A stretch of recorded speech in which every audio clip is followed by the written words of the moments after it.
Hi there, Melanie here.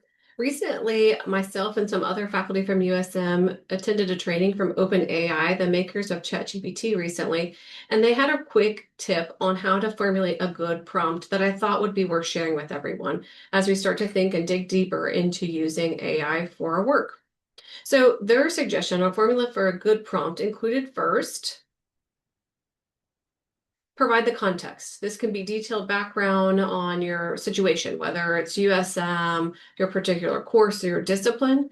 You can also upload documents that have this context. So for example, maybe you're trying to create an activity based on a assignment in your course. You could upload the assignment details in there to provide that context.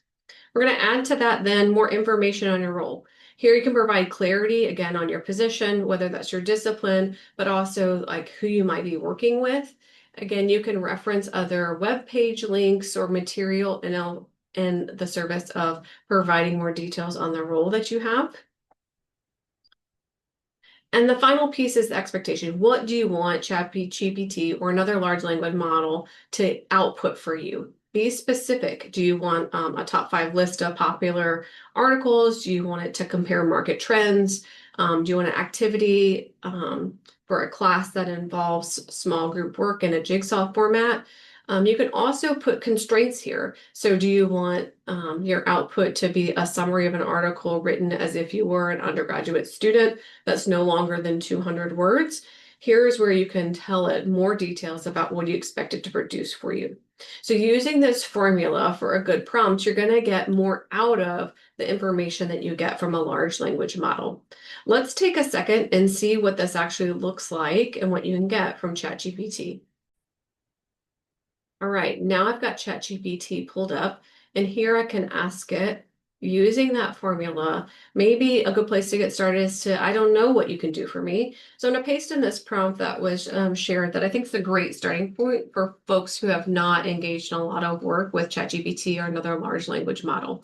So in this prompt, we've got some of our context enroll, saying I'm a professor in psychology at the University of Southern Mississippi, and then a little bit more about what I'm asking it to do. So some of that expectation. How can I integrate ChatGPT into my work and provide a detailed plan, taking into account, and I'm telling it more about my role and the constraints of the expectation about my role, organization, location, department. I want it to use those websites where possible and provide links, and then specifically give me 5 great prompts to get me started. So being this detailed about kind of the context of which I'm working or asking for some assistance, my role and what references that are needed to flesh out that information, and then the expectation, as much detail as I can offer about wanting what I'm wanting it to produce can be helpful. So if we click this, and we'll think for a minute to find some of these details. And now I can see that it's starting to use the things that I pointed it to. So such as USM using our website, for example. So the more detailed our prompt, sometimes the longer it might take for us to generate a response. So using where I pointed it to and I asked it to generate links, it gave me some specific suggestions for how I might use prompts from ChatGPT in my work. So things like teaching, research.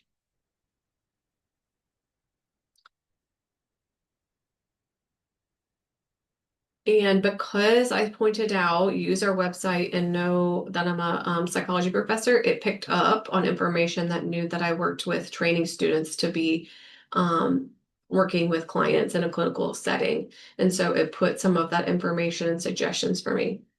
So hopefully this is helpful to engineer better prompts so you get more useful information that is more personalized to what you're needing when you are using a large language model like ChatGPT. Another cool trick that we learned was how to personalize ChatGPT specifically so that it will always have this context for you and you don't have to include that every single time. How to do this is if you have created an account, you'll just log into here, and then you'll go to that in the corner and click on your name and then go to customize ChatGPT. You can tell it what you will prefer to be called. And then here's where we can do more of the context of my role. So I told it it was professor in psych at the University of Southern Mississippi.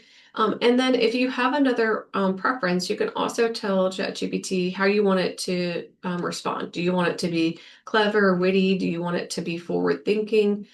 So you can either choose some of these stock options that they have, or you can describe other characteristics. So, for example, I said I want it to be clever and to forward think.